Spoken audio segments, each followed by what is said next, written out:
We just come up with a good idea to be able to donate some money ourselves and maybe do some help. I mean, that's really all I've been doing the past several days, is just wondering how I can help, what I can do, and so maybe this is a way that that I can, make a difference. Race leader Dale Earnhardt Jr.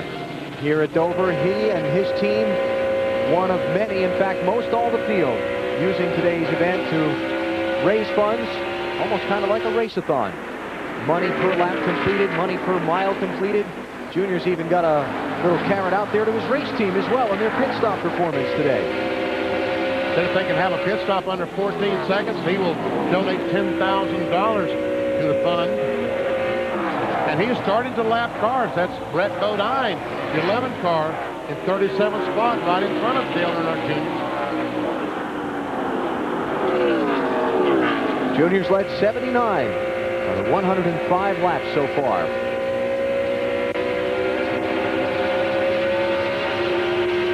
On board with Dale Earnhardt Jr. We'll see down the straightaway that Jr. will get up to 160 miles per hour. Clear. And the RPMs down the straightaway, these guys usually turn somewhere between 8,500 and 9,000 RPM. He gets by Bodine safely and right on the bottom of the racetrack. You see the yellow bubble tells you where he is on the speedway, going in turn 3. Woo! He ran up on Mike Wallace a little faster than he was expecting there.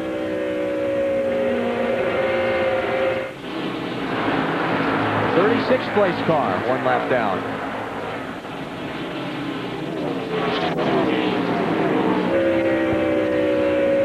And a lot of traffic ahead. Jeff Gordon, 7th place. He gets it from Craven. Well, can't be that bad, his car's performance with that wrinkled up left front fender. Well, maybe Craven is that bad at this point. We'll have to wait and see. Well, let's find out how Craven's car is, Dave. Just check with Mike Beam, the crew chief, Alan, and they're a little loose in, which was what they were early. They've gone kind of back and forth, but that right front fender damage from the incident with Jeff Gordon has made him a little bit looser getting into the corner. So there you go. Craven's damage from the incident is affecting him. His damage should have been with the right rear. I don't know. But we see that right rear is bent on the car, and that could be a problem.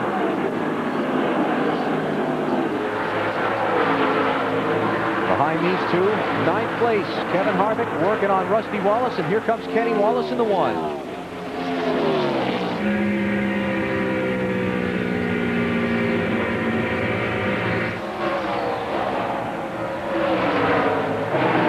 We keep using these terms, folks, pushing, loose, tight. Let's show you what we're talking about. Go inside our virtual garage and show you loose. The car goes down in the corner. Preferred line on the bottom of Speedway, kind of like here at Dover, and the car is fine. All of a sudden, the back end starts going out. And when the back end kicks out like that, that's what we refer to as loose. That's kind of exaggerated, but I think you get the picture. Even a car 5 degrees out of shape, back end to front end in the corner, is going to feel mighty uncomfortable at 140 miles an hour. Yeah, it feels like how that looks when Yeah. you're doing it. Here's Kenny Wallace on Kevin Harvick. This is 10th place. Rusty Wallace looks out the back bumper of the Miller Lite Ford and sees this battle going on. Of course, Kenny Wallace continuing to substitute for Steve Park in that machine. Park recovering from his injuries at the Darlington NASCAR Busch Series race on Labor Day weekend. His team giving an update earlier in the weekend here at Dover, saying Steve's recovering just fine. The only lingering effects from his injury are a little bit of double vision, and the doctors say that will heal in time, and he will be back in this race car at some point.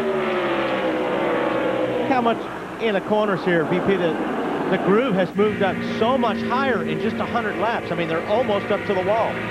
And that's usually a sign of some cars that are not handling very well. The concrete surface here at this racetrack makes that so easy to see. The white concrete and the dark rubber from the tires, you can see where they're running a lot more easily than you can on a paved track. As a matter of fact, when they first made this surface concrete, they tried to change the name of it. the catchphrase to White Lightning didn't quite stick. I think most everyone still likes the Monster Mile. It feels like a monster. It's a great nickname. Like we said, too, at the beginning of the program, it's not just a nickname, it's a reputation. Early pit stop for Joe Nemechek. Matt? Oh, Kurt Busch in trouble. The engine has expired. We got reports earlier that Kurt Busch was on 7 cylinders, and now he is on 0. Caution's out. Who's going to get a lap back? Dale Jr.'s easing off, giving a lot of guys a break. Buckshot's the last car to get a lap down. Terry Labonte, Bill Elliott, and Buckshot Jones.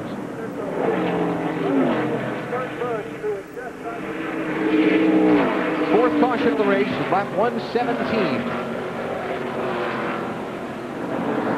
And Kurt Busch heading toward the garage to join Kyle Petty, Jeremy Mayfield, and Bonnie Labonte. You know, Kurt Busch was sharing a pit with the 93 car of Dave Blaney when this race started. Well, when 18 fell out, they moved all their stuff. I'm sorry, the 12 car moved out. They moved all their stuff up to his pit. Did they all work for nothing? I don't think they did a pit stop in that pit stall that they moved to. Well, look at it this way. Their original pit stall was all the way down in turn 4. They moved halfway toward the garage, and now they can finish the other half. And we see Kurt Busch just as he backs off to go in the corner. And it seems like the engines want to blow just when you back off the gate. Right before you get to the corner. Leaders were last in at the 56th lap. They'll stop now at lap 117. Big opportunity for Jeff Gordon's team to try and fix that fender, Bill. And that's one thing they've just finished talking about on the radio. Jeff is loose in, tight off. They want to make a small air pressure adjustment, but he said make sure you fix that left front quarter panel, that left front fender. Make sure you get that fixed. So let's see what they do.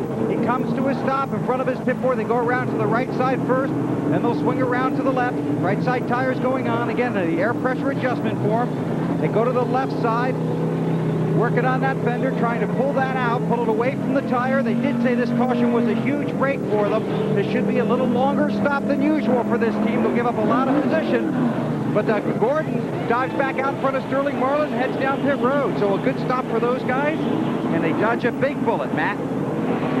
A great battle off pit road by Tony Stewart in the 88 and the 8 of Dale Earnhardt Jr.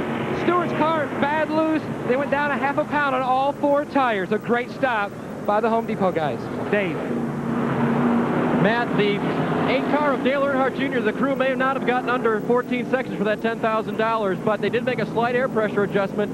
Jr. said he was a little bit free up against the wall, and then he was a little bit tight from me over driving it into the corner, which, of course, they could not adjust for him. As for the 28 car of Ricky Rudd, they made a slight air pressure adjustment, but the car is still very, very good.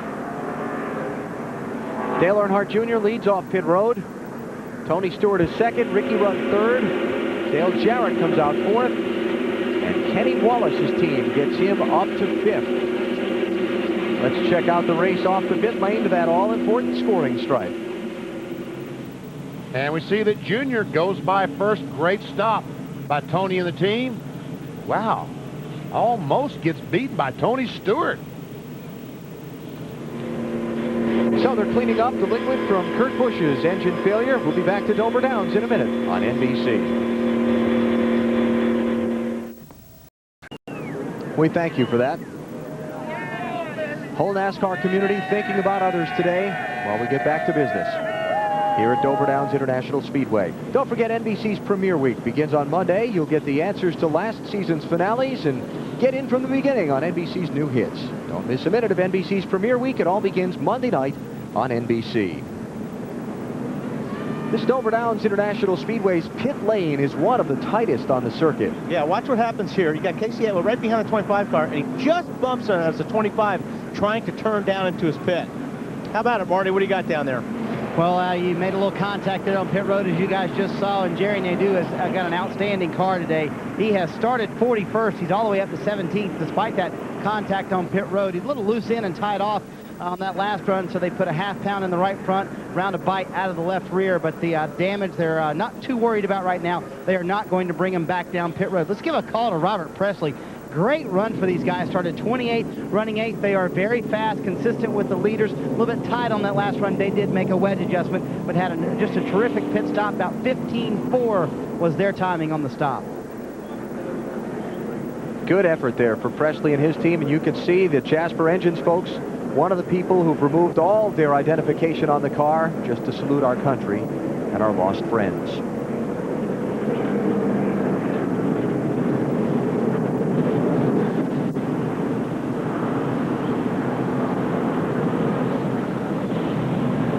See Kenny Wallace's yellow car there up in line in 5th position. He came down pit road 11th. Great stop for those guys.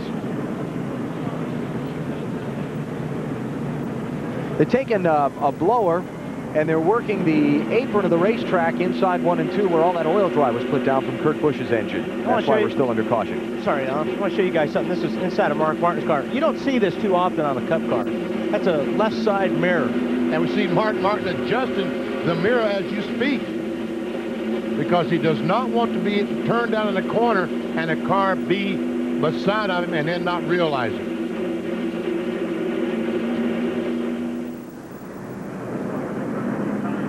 Let's go to Bill Weber. Alan, down here in the 24 pit, got the left front tire that just took off the DuPont Chevrolet of Jeff Gordon. You can see right here, this is pretty much the groove that was being rubbed in or worked in by the front fender. Also on the sidewall here, if you look, you can see that some of the rubber has been rubbed away here as well. But this tire held up remarkably well. In fact, there was almost some applause here in this pit as to how strong this tire was. So Jeff Gordon currently 14th on the track, dodging a bullet and getting out with a good pit stop. So we're under caution here at Dover in the MBNA Cal Ripken Jr. 400. Back in a moment. Back at Dover just as the green flag waves in the MBNA Cal Ripken Jr. 400.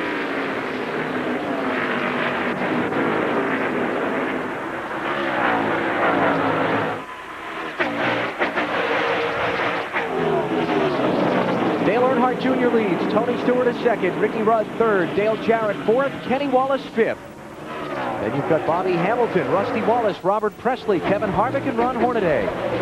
All right, as good as Dale Earnhardt Jr. is running today, Tony Stewart, that 20 car, always runs well here at Dover. What can he do with Junior? I think we're going to find out in the next few laps. Let's mention that Jeff Gordon came off pit road after the extended stop back in 14th place. You see our Williams race chase on your screens. The distance between Earnhardt Jr. back to the second and third place cars.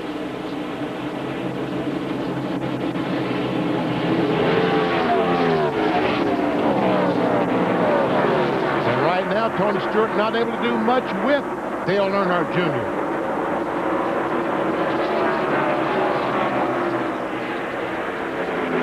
Let's check up on Jeff Gordon. He's trying to fight his way back through the traffic after that left front fender got repaired. He restarted 14th. He's up to 12th. He's trying to take 11th from Ron Hornaday. 3 wide. Oh! 2 wide outside. 2 wide. Don't want to be 3 wide at Dover. No, that wasn't going to work, and Ron backed off on that one very smartly. It looks like both of them backed off because the 7 car. Oh, some contact, and Hornaday goes around. Mark Martin is crashing. Johnny Benson is crashing in the aftermath. Another couple of cars involved. Ward Burton's in it. Mark Martin's in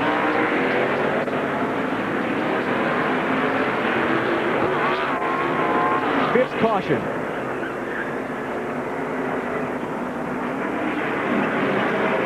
A lot of damage to Ward Burton's car. That's what I was talking about earlier. That 14 really needed, they were trying to get a finish. They had good race cars, but this is how it's wound up.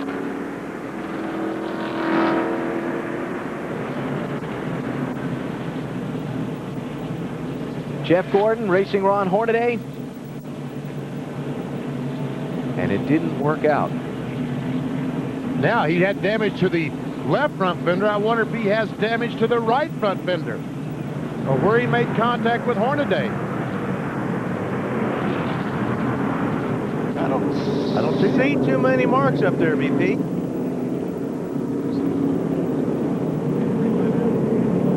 Well, Don't know. He got away fortunate.